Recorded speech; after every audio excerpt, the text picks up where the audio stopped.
అనుకున్న పనులు జరగడానికి బ్రహ్మశ్రీ గోరుగుంట్ల సురేష్ బాబు గారిచే వారాహి పాశుపత హోమం.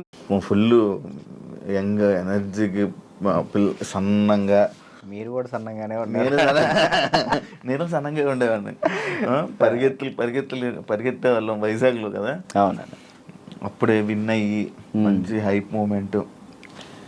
అప్పటికి ఇప్పటికి నీకు చేంజ్ ఏం చూసావు రాజు? నాలోనా మీలోనా? మొత్తం నీ కెరియర్లో, నీ కెరియర్లో కానీ అప్పటికి ఇప్పటికి చేంజెస్ ఏం చూసావు? అంటే అప్పుడు ఫుల్ డీటెన్ రాజు అనగానే ఫుల్ సెలబ్రిటీ హోదా, అప్పుడే వచ్చావు, విన్ అయ్యావు, జనాలందరి మీద పడి ఇలా చేసావు. ఇప్పుడు జనాలు అంటే ఏం చేంజెస్ చూసావు జనాల్లో కదన్న నేను చూసింది, జనాల్లో యాస్టీజ్ అలాగే ఉంది. మన చుట్టూ తిరిగే కొంతమంది ఉంటారు కదా, వాళ్ళలో చేంజ్ చూసాను నేను. చేంజ్ చూసాను చాలా. అంటే ఫేమ్ ఉన్నప్పుడు ఒకలాగా, లేనప్పుడు ఒకలాగా బిహేవ్ చేసేవాళ్ళని. అంటే మనం అప్పుడు చిన్నపిల్లలం కాబట్టి మనకు అంతకు తెలీదు, ఎవరు కలిసినా కానీ మనోళ్ళే అనుకున్నాను. బట్ వన్స్ మనం దాటిన తర్వాత మన అనుకునే వాళ్ళు మనతో లేరు. అంటే కష్టం వచ్చినప్పుడు ముందున్నవాడే మన ఫ్రెండ్ అంటాం, అలాంటి వాళ్ళు లేకుండా అయిపోయారు. సో అది తెలుసుకున్నా, ఓకే ఏదైనా కానీ మనం స్టాండర్డ్గా ఉన్నప్పుడే గట్టిగా నిలబడాలి. డబ్బు ఉంటేనే ఏదైనా అవుతుంది, డబ్బు లేకపోతే మనిషిని కాదు కదా, ఎవరిని లెక్క చేయరని అర్థమైంది. అంటే నువ్వు అనుకున్న వాళ్ళే నీతో లేరు, నా అనుకునే వాళ్ళు నాతో లేరు. అంటే ఓన్లీ జస్ట్ బికాస్ ఫేమ్ లేదు, అంతే. ఫేమ్ లేదని, ఫేమ్తో వాళ్ళు ఫేమ్ వల్లే వచ్చారు, ఫేమ్ లేదని వెళ్ళిపోయారు, అంతే అంతే. మరి ఏమనుకున్నావు మరి ఈసారి నుంచి అలా నమ్మొద్దు అలా? అంటే ఇప్పుడు మనిషి ఎప్పుడు ఒక దగ్గరే ఉండిపోడు కదన్న. ఇప్పుడు నేను అనేది ఇప్పుడు ఉన్నాను, D10 తర్వాత ఒకటి వచ్చింది, సరే నేను అక్కడే ఉంటాను, ఇంక ఎదుగుతా కదా, టైం ఉంది, నా ఏజ్ ఉంది కాబట్టి, ఇంకా చేయగలిగే శక్తి కూడా ఉంది కాబట్టి టైం తీసుకొని ఇప్పుడు తెలిసింది కాబట్టి ఇంకా జాగ్రత్త పడతాను ఎలా ఉండాలి ఏంటి అని. నార్మల్గా నీకు లైఫ్ ఇచ్చింది చిట్టి మాస్టర్ అంటారు, కానీ కొంతమంది అంటారు చైతన్య మాస్టరే రాజుకి లైఫ్ ఇచ్చారు, రాజు అసలు సెట్ అయ్యాడంటే చైతన్య మాస్టరే అని అంటారు. అసలు ఇంతకీ ఏది నిజం? యాక్చువల్లీ ఏంటంటే అన్న, ఇప్పుడు డాన్స్కి నేను అక్కడ దాకా వెళ్ళాలి, ఎక్కడో ఖమ్మం ఊర్లో ఉండేవాడిని హైదరాబాద్ దాకా తీసుకొచ్చిన పర్సన్ చైతన్య మాస్టర్. హైదరాబాద్ దాకా వచ్చి డీలో సెలెక్ట్ అవ్వాలి అంటే మాస్టర్ ఉండాలి, మాస్టర్ బట్టి మనం సెలెక్ట్ అవుతాం. అంత వాళ్ళ స్టూడెంట్స్ని కూడా వదిలేసి రాజువే కావాలనుకున్న చిట్టి మాస్టర్. ఓకే, ఇక్కడ ఏంటంటే రెండు కంపేర్ చేయాలనుకుంటే ఇద్దరు సమానమే. ఇటు చిట్టి మాస్టర్ లేకపోతే నేను ఏమయ్యేవాడిని కాదు, ఇటు చైతన్య మాస్టర్ లేకపోయినా కానీ నేను ఎదిగేవాడిని కాదు. ఈ ఇద్దరు వాళ్ళే నేను ఈ పొజిషన్లో ఉన్నానంటే వాళ్ళిద్దరు వాళ్ళే, చిట్టి మాస్టర్ చైతన్య మాస్టర్ వాళ్ళే. ఓకే, చైతన్య మాస్టర్ ఎందుకు సడన్గా నువ్వు చాలా ఎక్కువ బాగా ఫీల్ అయిపోయి ఫేస్ కూడా చేంజ్ అయిపోయి అసలు ఏం మాట్లాడుతున్నావు అన్న సిచ్యువేషన్కి వెళ్ళిపోయావు ఎందుకు అంత? అంటే యాక్చువల్లీ అన్న, అది నేను ఫస్ట్ 4:30 టైంలో నాకు ఫోన్ చేశారు ఆయన, లాస్ట్ వీడియో కాల్ చేశారు. ఆయన చేశారు నాకు వీడియో కాల్ చేశారు. అంటే ఆ సిచ్యువేషన్ జరిగే ముందర ఆయన 5:10కి చేసుకున్నారు. ఫస్ట్ కట్ చేసిన, అంటే ఎప్పుడు సరదాగా మాట్లాడుకునే వ్యక్తి కాబట్టి ఏంతో ఏం లేని కట్ చేసిన. మళ్ళీ చేశాడు, సరే ఏం అవసరం ఉందా అని చేసిన. కొంచెం డల్గా ఉండి మాట్లాడటం, బాధపడటం, ఏమైంది మీకు, ఎందుకు అట్లా బాధపడుకుంటాం, రండి మన దగ్గర రండి, అందరం కలిసి ఉందాం, ఎంజాయ్ చేద్దాం అని చెప్పి నేను మాస్టర్ చెప్పిన. సరే జాగ్రత్తగా ఉండు, మంచిగా ఉండు అంటే, నేను ఏమైంది మీకు పిచ్చి పెట్టిందా అని చెప్పేసి నేను అలా మాట్లాడాను. సరే ఈ లోపల ఫోన్ కట్ చేసి స్నానానికి వెళ్ళి వచ్చే లోపల ఫోను ఇట్లా మాస్టర్ ఇట్లా చేసుకోండి. నాకు ఫ్రాంక్ చేయడానికైనా కొంచెం బుద్ధి ఉండాలిరా అని నేను అందరిని తిడతాను. నాకు అసలు అర్థం కావట్లే, 2-3 గంటలు వీడియో చూసేంతవరకు నాకు ఏం జరిగిందో వీడియో చూసిన తర్వాత అన్న వెళ్ళిపోయినా. నేను అక్కడికి వెళ్ళిన, అసలు అందరూ ఏడుస్తున్నారు, అసలు నా కళ్ళలోంచి నీళ్ళు రావట్లే. ఆయన పక్కనే మాస్టర్ని ఇలా పట్టుకున్నాను, అక్కడ తీసుకెళ్తున్నాం, అందరూ ఏడుస్తున్నారు. నాకు ఎలా ఉంది ఇప్పటికీ, ఆయన బతికి ఉన్నారు అనే ఫీల్లోనే ఉన్నా నేను. అంటే ఇప్పుడు మాస్టర్ చనిపోయారు అనే ఫీల్ అయితే నాకు లేదు. ఏదో ఎవరినో బాడీని తీసుకెళ్ళి ఆడ పెట్టిను, ఈయన ఎక్కడో బ్యాంకాక్ సింగపూర్లోనో ఎక్కడో ఉండి అట్లా ఆ విధంగా చేసి ఉంటాడు అని నేను అనుకుంటున్నా. నా దృష్టిలో అయితే అదే ఉంది. ఇప్పటికీ ఆయన చనిపోయాడంటే నేను నమ్మలేను ఇప్పటికి కూడా. ఇప్పటికీ స్టిల్ ఆ ఫీల్లో లేను నేను. ఆయన చనిపోయిన ఫీల్లో లేను. ఓకే. ఒక దగ్గర ఇప్పుడు ఎక్కడో యాక్సిడెంట్ అయింది, మనం ఎవరు ఫోన్ చేస్తాం మనం? ఇంట్లో వాళ్ళకి. నాకు మా ఇంట్లో వాళ్ళ నెంబర్ తెలీదు. 8187861143 ఆయన నెంబరే తెలుసు నాకు ఇప్పటికీ. మాస్టర్ నెంబరే ఆయనే, ఇంకా అన్నీ ఆయనే. అట్లా అయ్యేసరికి నేను మైండ్ స్ట్రక్. 1 year అసలు ఏం పని చేయలేకపోయినా, అసలు ఏం చేయలే. 1 year పాటు ఖాళీగా ఉన్నా.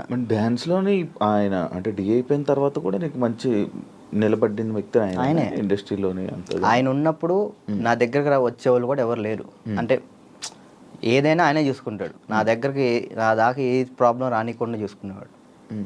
ఆయన వెళ్ళిపోయిన తర్వాత ప్రతి ఒక్కరికి మనం చునకలు అయిపోయాం. అయ్యో. అంటే మాస్టర్ మెయిన్ ఉండేవాడు. ఎవరైనా మనం తక్కువ చేసినా కానీ వెంటనే ఏంద్రా నువ్వు అని చెప్పేసి ముందు ఉండేవాళ్ళు. ఇప్పుడు ఆయనే లేదు కదా, ఇక నోరు లెగుస్తున్నాయి అంతే.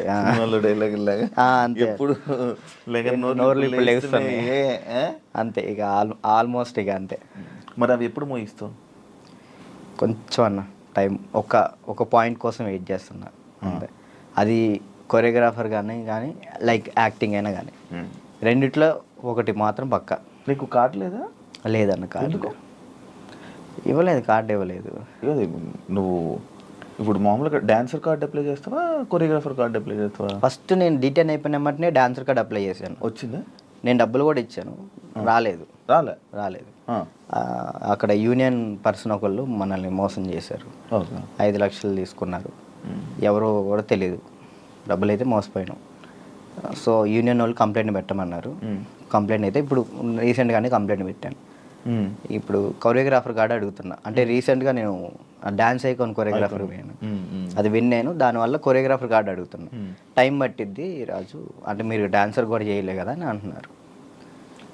సో ఇక అందుకే నేను ఏం చేయాలా ఆలోచిస్తాను. ఎందుకు ఏమైనా ఇబ్బంది ఉందా వాళ్ళ దాంట్లో? ఏమైనా నడుస్తుందా? కార్డు ఇవ్వకూడదని ఇవ్వట్లేదు లేకపోతే? అది తెలియదు అన్న నాకు. అంటే మధ్యలో నాకు కొన్ని తెలిసింది ఏంటంటే, ఎవరో సమ్ పర్సన్స్ మనం అంటే పన్నోళ్ళు కొంతమంది ఉన్నారు, వాళ్ళు ఆపుతున్నారేమో అని నా ఉద్దేశం. డాన్సర్స్లోనే డాన్సర్కే శత్రువులు అన్నారు కదా. లైక్ వాళ్ళు ఎవరో కూడా తెలియదు నాకు. గొడవలు పెట్టుకోవటం ఇలాంటివి అసలు ఇష్టం లేదు. అయినా ఎందుకు మనం అంటే పడట్లేదో అర్థం. నేను ఏం తప్పు చేశానో తెలియదు అక్కడ. కానీ అవతలకు మనం అసలు వాళ్ళకి ఏం చేయలే, కానీ తప్పుగా ఎందుకు అనుకుంటున్నారో అది తెలియట్లేదు నాకు. ఫేడ్ అవుట్ ఎందుకు అయిపోయావు నువ్వు? ఏం చేయాలో అర్థం కావట్లేదు అన్న నాకు. అంటే ఇప్పుడు మళ్ళీ డీ చేయాలంటే వచ్చిన ప్లేస్లోకి మనం వెళ్తున్నట్టు ఉంటుంది. వెళ్తే ఒక స్టెప్ పైకి వెళ్ళినట్టు ఉండాలి కదా. కొరియోగ్రఫీ చేయొచ్చు కదా. అదే కొరియోగ్రాఫర్ కార్డు లేకుండా మనం సినిమాలో చేస్తే ప్రాబ్లం అవుతుంది. అంటే డీలో కొరియోగ్రఫీ చేయలేమా? నీకు అవకాశం రావట్లేదు డీలో? అంటే ఇప్పుడు ఆల్రెడీ మనం డీలో విన్ అయ్యాం కాబట్టి మళ్ళీ డీ చేస్తే డీ కంటే కొరియోగ్రాఫింగ్ ఒక సినిమాలో లేకంటే ఏదైనా వెబ్ సిరీస్లో దీనిలో చేయాలని నా ఉద్దేశం. అంటే డీలోనే కొరియోగ్రఫీ చేస్తూ అలా సినిమాలకి అలా చేయకూడదా? అలా ఒక దాని మీద కాన్సన్ట్రేట్ పెడితే అది బాగా చేయాలని ఆలోచిస్తాను. ఇప్పుడు డీ మీద కాన్సన్ట్రేట్ చేసాం అనుకున్నా, ఖచ్చితంగా 1 year పాటు మనం దాని మీదే కాన్సన్ట్రేట్ చేసి ఒకటి మనం చేసినామంటే అది విన్ అవ్వాలి. 2 పడవల మీద మనం కాలేయకూడదు. దాని మీదే ఫుల్ కాన్సన్ట్రేట్ పెట్టుకొని చేయాలి. ఇక్కడ ఏమైంది, ఇప్పుడు మళ్ళీ నేను డీ కొరియోగ్రాఫింగ్ వెళ్ళిపోతాను, ఆ టైంకి కార్డు వస్తే సినిమా ఆగిపోతుంది. కాదు, ఇప్పుడు సినిమా చేయాలంటే కార్డు ఉండాలా? ఖచ్చితంగా కార్డు ఉండాలి, లేకపోతే తీసుకోకూడదా? నేను తీసుకోరు. ఎందుకు? అందుకే ఆగిపోతున్నాను. ఎందుకు తీసుకోకూడదు? నాకు ఆల్రెడీ సినిమాలో ఆఫర్లు వచ్చినాయి. మరి డైరెక్ట్గా హీరోలు డైరెక్టర్లు కూడా మీరు చేయండి కొరియోగ్రాఫింగ్ అన్నారు. ఇప్పుడు మనం సినిమా సాంగ్ చేస్తే సినిమా ఆపేస్తారు యూనియన్స్. అంటే వాళ్ళు పెట్టుకున్న దాన్ని మనం జవదాటకూడదని నేను. అంటే ఇప్పుడు ప్రతిదీ శత్రువులు చేసుకోకూడదు కదన్న. ఇప్పుడు వాళ్ళంటూ ఒక టీం పెట్టారు, ఇది యూనియన్ ఉంది, మీరు యూనియన్ని మీరు దీన్ని పాటించాలని చెప్పేసి అన్నారు. నేను అదే పరంగా నేను కూడా ఉన్నాను. నాకేంటంటే కార్డు కోసం వెయిట్ చేస్తున్నా. కార్డు వస్తే చాలు చేద్దామని రెడీగా ఉన్నా. చాలా డ్యాన్స్ క్లాసులు పెడుతుంటావు లేపే. యాక్చువల్లీ ఏం జరుగుతుందంటే అన్న, ఫస్ట్ ఇంటర్వ్యూ మనం డ్యాన్స్ క్లాస్లోనే పెట్టాం. అక్కడ బాగా వచ్చారు జనం. దానికన్నా ముందు ఇంకో డ్యాన్స్ క్లాస్ ఉండేది నీకు? అది ఖమ్మంలో అది హైదరాబాద్లో ఫస్ట్ అదే, హైదరాబాద్లో ఫస్ట్ అదే. అక్కడ ఏమైపోయింది, ఎక్కువ మంది జనాలు అయిపోయేసరికి డ్యాన్స్ వేస్తుంటే అది ఆ బిల్డింగ్ మొత్తం షేక్ అవుతుంది అని చెప్పి ఓనర్ గొడవ పెట్టాడు. పక్కన మళ్ళీ చదువుకునే వాళ్ళకి ఇచ్చారు, అంటే సంథింగ్ స్టడీకి ఇచ్చారు. స్టడీయా డ్యాన్సా అంటే నేను కూడా స్టడీయే అంట, చదువుకున్న వాళ్ళని ఇబ్బంది పెట్టకూడదని. ఇది నా కెరియర్, దీన్ని వదులుకోలేను అలానే. నాకు ఏం చేయాలో అర్థం కాలే. ఇక సర్లే ఇక్కడ కాకపోతే మనం ఎక్కడైనా పెట్టుకోవచ్చు, చదువుకున్న వాళ్ళని ఎందుకు ఇబ్బంది పెట్టాలని చెప్పి నేను అక్కడ నుంచి తీసేసాను. తర్వాత గ్రాండ్ ఓపెన్ చేసి శేఖర్ మాస్టర్ని పిలిపించి అదే ఓపెన్ చేశాను. మొత్తం 100 మంది డాన్సర్లు వచ్చారు, వాళ్ళ కోసం సపరేట్ హాస్టల్ పెట్టాను. వారాన్ని అయింది, లాక్డౌన్ పడింది.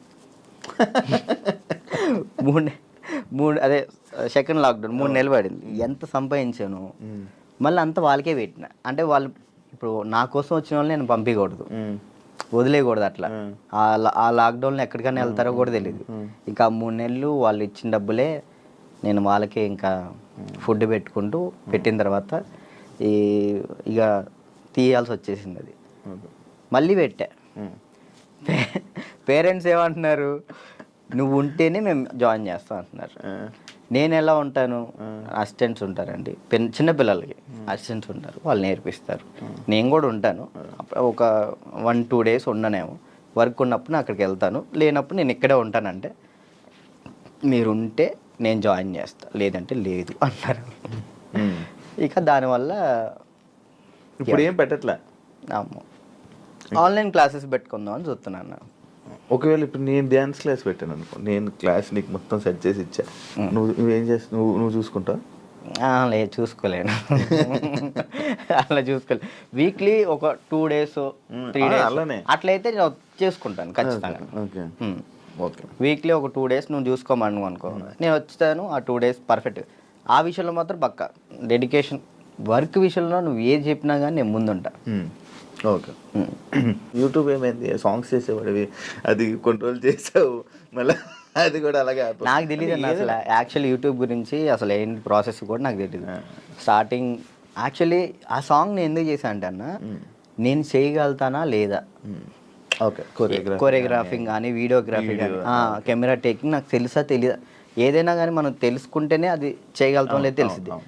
పక్కన డబ్బులు లాస్ చేయడం కంటే ఆ టైంలో నేను సంపాదిస్తున్నా కాబట్టి నా డబ్బులతో నేనే చేసిన. నాకు ఇష్టమైన సాంగ్ అది. ఓకే, నాకు అర్థమైంది, ఇట్లా ఉంటుంది, ఇట్లా చేయాలి, ఇట్లా ఈ కెమెరా మీదే ఉంటుంది అంతా, లెన్స్ అవి ఉంటాయి, ఓకే చూసుకోవాలి, టేకింగ్స్ చూసుకోవాలి, ప్రతి ఒక్కటి దాన్ని ఎలా కొరియోగ్రాఫింగ్ చేయాలి అన్నీ ఆ ఒక్క సాంగ్లోనే నేర్చుకున్నాను నేను.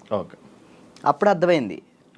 ఆ తర్వాత ఇప్పుడు మీరు వచ్చారు, నన్ను నమ్మి సాంగ్ ఇస్తారు, దాన్ని నేను నాకేదో వస్తున్నాయి డబ్బులు వస్తున్నాయి కదా, నేను ఏది పడితే అది తీస్తే బాగోదు కదా, అదే న్యాయం చేయాలని చెప్పి నేను ఇది నా డబ్బులు ఖర్చు పెట్టుకొని తీసి నా ఛానల్ ఓపెన్ చేసుకొని పెట్టిన.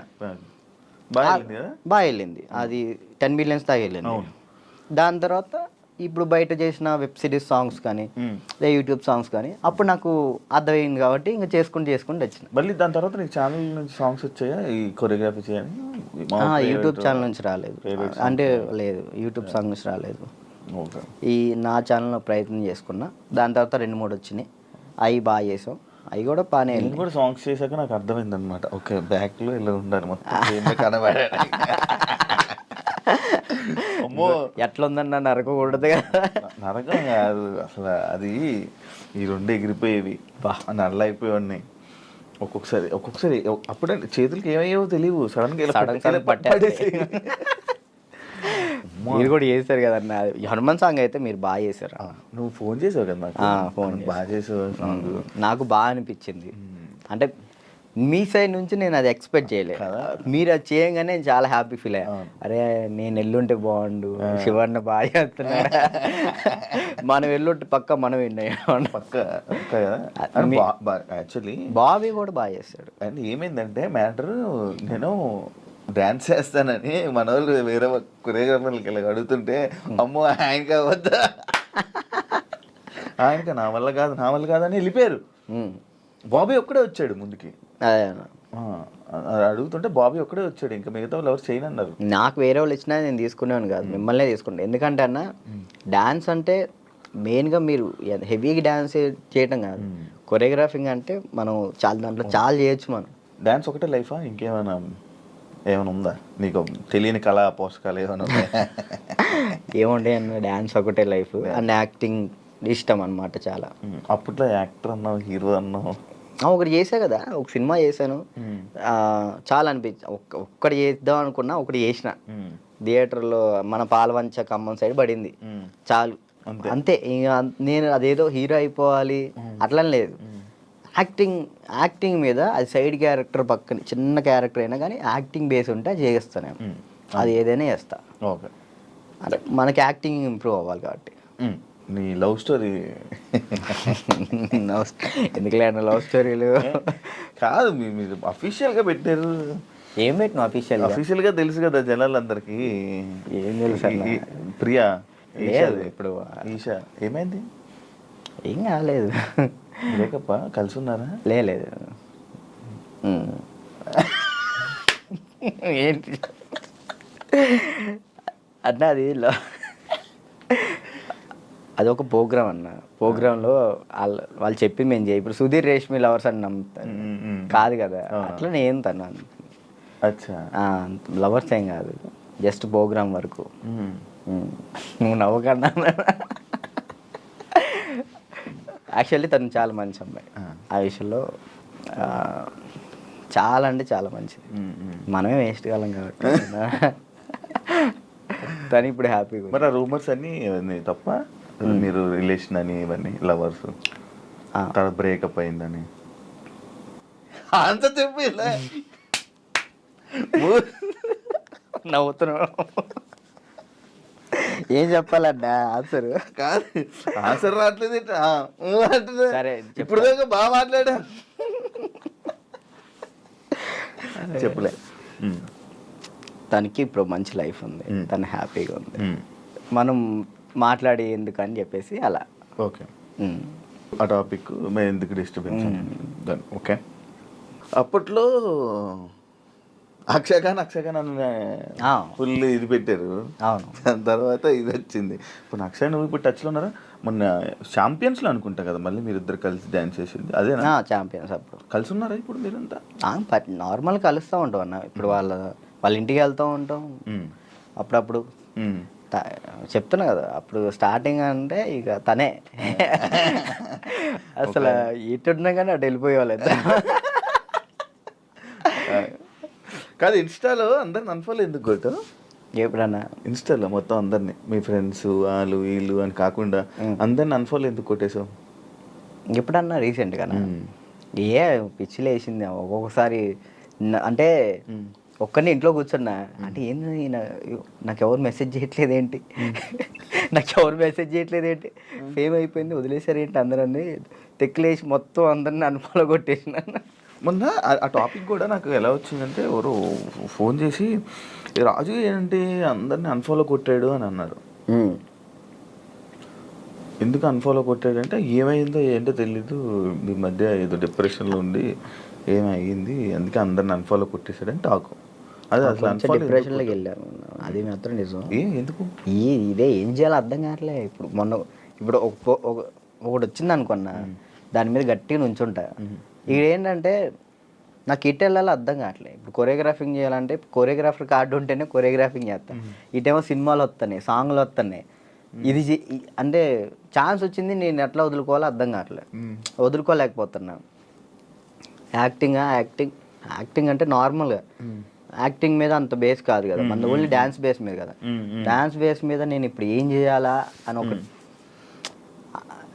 24 గంటలు డ్యాన్స్ క్లాస్లో ఉండేవాడిని, ఒకేసారి ఇంట్లో కూర్చుంటే నాకు డిప్రెషన్లో వెళ్ళిపోయినా. డ్యాన్స్ చేయట్లేదు ఏందని నేను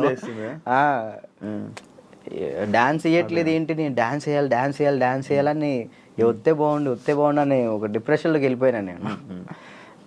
ఇంకా అది కాక ఇది కాక ఇంకా అలా డిప్రెషన్లోకి వెళ్ళిపోయి అన్ఫాలోలు, అంతే. అందరి మనుషులను వదిలేయడాలు. ఏంది వీళ్ళు ఒక్కళ్ళు కూడా నాకు మెసేజ్ చేయట్లేదు ఏంటి, నేనే అందరు అనుభవాలు కొట్టా. నన్ను కూడా నేను ఎందుకు కొడతాను చూడు, ఇప్పుడు కొట్టున్నా. కాదు అప్పట్లో ప్రాంక్స్ అవన్నీ వచ్చాయి, లవ్ ప్రాంక్లు అవన్నీ నువ్వు కావాలని చేసినవా? లేదన్న ప్రాంక్ నాకు దొరికేస్తారు వాళ్ళు చిన్నపిల్లలు, వాళ్ళు ఇక్కడ దాకా ప్రొడ్యూసింగ్. దానివల్ల ఏమైనా నువ్వు కొంచెం తగ్గిందా నీ వాల్యూ అన్ని తగ్గడం అలాంటివి ఏమైనా జరిగాయి? నాకు తెలియని కూడా తెలియదు అసలు. ప్రీ ప్లాన్ ప్రాంక్స్ కదా అవి వాళ్ళు ప్రీ ప్లాన్ చేసుకున్నారు వాళ్ళు మొత్తం. కానీ ఎందుకు చేసావు అవి? నాకు తెలియదు అసలు వాళ్ళు చేశారని. ఎప్పుడు తెలిసింది? వాళ్ళు ఆల్రెడీ స్టార్ట్ చేసింది సగంలో తెలిసింది. వీళ్ళు జరుగు అటు జరుగు ఇటు జరుగు అంటే అర్థం కదా మన కెమెరా ముందలు పెట్టాడని అన్నప్పుడు సర్లే పెట్టారు కదా ఇప్పుడు దొరికేస్తే బాగోదని కావాలని యాక్ట్ చేసి నేను కూడా కవర్ చేసిన. మనసులో అన్ని పెట్టేసి ఓ ఇది ప్రాంక్ అది తప్పదు కదా. ఓకే, పెళ్ళి ఎప్పుడు? నా ఎందుకులే, నీకైందన్న? లేదు కాదు మామూలు పెళ్ళి అంటే నాకు ఒక ఇన్ఫర్మేషన్ వచ్చింది అందుకే. లేదు మరదల్ని ఎప్పుడు పెళ్లి చేసుకుంటా అంటే లేదన్న ఇప్పుడే లేదు, మనకి ఇంకా టైం ఉంది. ముందు నాకేంటంటే మెయిన్ గోల్ సెట్ అవ్వాలి. మనం సెట్ కాకుండా ఒక అమ్మాయి మన ఇంటికి తీసుకొచ్చి మనకున్న ప్రాబ్లమ్స్ కూడా ఆమె పెట్టేదానికంటే మనం సెట్ అయ్యి అమ్మాయిని తెచ్చుకోవడం కరెక్ట్ కదా అని. మరదల పెళ్ళి రైట్ అని నిజమేనా? లేదన్న అలాంటిది ఏం లేదు. మా మమ్మీ ఇప్పుడు ఫ్యామిలీ వాళ్ళు ఇప్పుడు ఎలాగని మమ్మీ వాళ్ళు అనుకుంటారు కదా, ఏమికి ఇచ్చి చేద్దాం ఆమెకి ఇచ్చి చేద్దాం అని, అట్లా మా మరదలకి ఇచ్చి చేద్దాం అని మా మమ్మీ అనుకుంటుంది, అందరికీ చెప్పుకుంటుంది. అది లవ్ మ్యారేజ్ కాదన్న, అరేంజ్ చేసుకుంటా. అరేంజ్ చేసుకుంటా. ఎందుకు? లవ్ కమ్ అరేంజ్ చేసుకుంటా. బానే ఎవరున్నారు? లేదు ఇంకా చూసుకుంటున్నారు. నేను మెసేజ్ చేయమందామా? వద్దులేదు, ముందు సెట్ అవ్వాలి ఆ తర్వాత సెట్. నీకు ఏది ప్రాబ్లం ఉంది? అప్పుడప్పుడు పెయిన్ వస్తూ ప్రాబ్లం అవుతుంది, ఏంటది? నీకేమని చెప్తారన్న? అది ఎట్లా వచ్చిందని నాకు కూడా తెలియదు అన్న, చిన్నప్పటి నుంచి లేదు అది. లాక్డౌన్లో మనకి సడన్గా పెయిన్ వచ్చింది, కిమ్స్ హాస్పిటల్ తీసుకెళ్ళారు, 3 రోజులు ఉంచారు. 3 రోజులు ఎందుకు ఉంచారో తెలియలే. అప్పుడు చెప్పారనమాట, హార్ట్ బీట్ చాలా స్లో కొట్టుకుంటుంది, ఏమైందో తెలియట్లేదు, చిన్నప్పటి నుంచి వస్తే ప్రాబ్లం లేదు, బట్ ఇప్పుడు వస్తే చిన్నప్పటి నుంచి ఉంటుందంట స్లో బీట్, తక్కువ కొట్టుకునేది అందరికి ఉంటుందంట, కొంతమందికి ఉంటుందంట. అది చిన్నప్పటి నుంచి ఉంటే ప్రాబ్లం లేదు, ఇప్పుడు వస్తే ప్రాబ్లం ఉంటుంది అని చెప్పేసి అన్న. కొన్ని ట్యాబ్లెట్లు ఇచ్చారు, అవి వాడాం, అప్పుడు రాలే. 1 year తర్వాత ఇప్పుడు ప్రెషర్ తీసుకుంటే అప్పుడు పెయిన్ వస్తుంది. రెస్ట్ తీసుకుంటావా? వెళ్ళి సైడ్కి వెళ్ళి రెస్ట్ తీసుకుంటావా? పడిపోతాను అక్కడ, ఆటోమేటిక్గా వాటర్ తాగితే సెట్ అవుతుంది. అప్పుడు కొంచెం వాటర్ తాగితే అప్పుడు సెట్ అవుతున్నా. సడన్గా పెయిన్ రావటం ఇప్పుడే మెంటల్ ప్రెషర్ తీసుకున్నప్పుడే, స్ట్రెస్ ఎక్కువైపోయి స్ట్రెస్ అయిన ఎక్కినప్పుడు ఇది మనకి షాక్ కొట్టింది కదా, షాక్ కొట్టినట్టు ఇలా అనిపించింది, అలా పడిపోతావు. ఒక 1/2 hour తర్వాత మళ్ళీ సెట్ అయిపోతావు. తగ్గిందా? సెట్ అయిందా? ఇప్పుడైతే మ్యాక్సిమం ఒక నెలలో ఒకసారి వస్తుంది, అప్పుడైతే వారానికి ఒకసారి వచ్చేది. మరి చెప్పలేదు ఎవరికి? ఎవరు నమ్ముతారని, ఏ సొల్లు మాటలు చెప్తున్నావు అనుకుంటారు వాళ్ళు. అవి చెప్పుకొని ఏం చేస్తావు అని, అంతే. ఏం లేదు, ఇది మన ప్రాబ్లం కదా ఇది అని. రాజుని కొన్ని విషయాల్లో నెగిటివ్ చేశారు. ఎందుకు ఆ బ్యాడ్ నేమ్ వచ్చింది అమ్మాయిలని అదని? ఈ ఎంత బయట వాళ్ళు ఇష్టపడుతుంటే అంత పన్నోళ్ళు ఎక్కువ ఉన్నారు. ఇప్పుడు వాడికి తెలీదో నాకు తెలీదు, కానీ నా గురించి మాత్రం బ్యాడ్ మాట్లాడేస్తాడు. అది విన్నా వినకపోయినా కానీ వాళ్ళెవరి ముందు బ్యాడ్ మాడేస్తారు. వీళ్ళు 10 మంది చెప్తారు, వాళ్ళు పోయి ఇంకో 10 మంది చెప్తారు, అట్లా ఒక్కొక్కరు. అప్పట్లో D10 టైంలో ఎన్టీఆర్ గారు అవార్డు తీసుకున్నావు కదా, మళ్ళీ ఎప్పుడైనా కలిసావా? మళ్ళీ అంటే ఆయనే గుర్తుపట్టి ఎయిర్పోర్ట్లో ఎన్టీఆర్ సార్ గుర్తుపట్టారు. నేను అసలు పిచ్చోనైనా, ఆయన నన్ను గుర్తుపట్టం ఏంటంటే, ఏదో న్యూ ఇయర్ పార్టీకో ఎటో వెళ్తున్నారు, చాలా మంది వెళ్తున్నారు, రానా గారు, రాజమౌళి గారు, అనుష్క గారు, చాలా మంది వెళ్తున్నారు.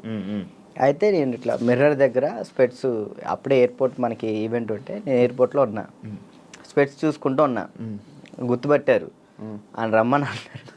ఆ బాడీ గార్డ్స్ ఉంటారు కదా, వాళ్ళు వచ్చి రారా అన్నారు. అంటే ఎవరన్నా ఏందన్నా, ఆయన ఎంత ఎత్తున్నాడు, ఏదన్నా అంటే ఇట్లా అంటే పక్కకి తీసుకెళ్తే అక్కడ చూడంగానే ఎన్టీఆర్ సార్ ఉన్నారు. నేను అసలు చేదు ఉనికిపోయినాయి ఇక్కడ. అంటే అక్కడంటే డాన్స్ చేసే మూడ్లో ఉన్నాను కదన్న, అక్కడ ఎన్టీఆర్ సార్ ఉన్నారు, వాళ్ళు ఉన్నారు, వీళ్ళు అసలు ఆ మైండ్లో లేదు. ఇది కొట్టాలి, సంవత్సరం పాటు నేను కష్టపడిన, నా కింద మా మాస్టరు, నా స్టూడెంట్స్, మా ఊళ్ళో ఎంతమంది కష్టపడ్డారు, ఒక్కడి మీద ఆధారపడి ఉంది. అది 1 year కదా అప్పుడు షూట్? 1 year. అది అప్పుడు 1 year షూట్ కదా ఒకటి. ఇప్పుడు 6 months. 6 monthsలో అయిపోతుంది. అసలు నరకం అన్న ప్రతి షెడ్యూల్కి 1 ఇయర్ పాటు హాస్పిటల్లో ఉన్నాను నేను. దానికైతే అయితే అంత కష్టం ఉంది కదా. ఆ టైంలో మా ఎన్టీఆర్ సార్ని నేను ఊహించుకోలేదు. మా పక్కన ఎన్టీఆర్ సార్ ఉన్నారు, నా చేయబెట్టుకున్నారన్న ఆ థాట్లో లేను. ఈ ఎయిర్పోర్ట్లో సడన్గా నన్ను ఎన్టీఆర్ సార్ గడవగానే నాకు మొత్తం వణికిపోయినాయి. బాగున్నా, మంచి పొజిషన్కి వెళ్ళు, ఆల్ ది బెస్ట్ అని చెప్పేసి థ్యాంక్స్ అన్న, థ్యాంక్ యూ అన్న. ఆయనే పిలిచారు. హీరోలు ఇంకా ఎవరైనా గుర్తుపట్టి ఏమైనా కాంప్లిమెంట్స్ ఇచ్చిన రోజు సుధీర్ బాబు గారు, హీరో సుధీర్ బాబు గారు రమ్మన్నారు పర్సనల్గా. అక్కడ మా ప్రాక్టీస్ చేయించాను. ఇంకా అంతే సుధీర్ బాబు గారు. కానీ నీకు ఇంకా వెళ్ళాలి హీరోలకి పర్సనల్ ట్రైనింగ్ అలాంటి ప్లాన్స్ లేవా మరి? అంటే కొరియోగ్రఫీ ఉండిపోవడం కాకుండా మనకి పిలిస్తే వెళ్తాం, మనం పోయి వాళ్ళతో మాట్లాడలేదు. కాంటాక్ట్స్ లేవా? అసలు నేను ఎవరితో ఏం మాట్లాడాలో తెలియదు అన్న. అంటే ఇప్పుడు మనం ఏమన్నా భయం, ఒకటే భయం ఉంది. ఇంట్రోవర్ట్ నువ్వు? ఏమో తెలీదు, ఇంట్రోవర్ట్ అని నాకు తెలీదు. మరి నాకైతే ఒక భయం ఉంది, ఏమనుకుంటారు ఏంటో మనం మాట్లాడితే, తప్పుగా ఏమైనా అనుకుంటారా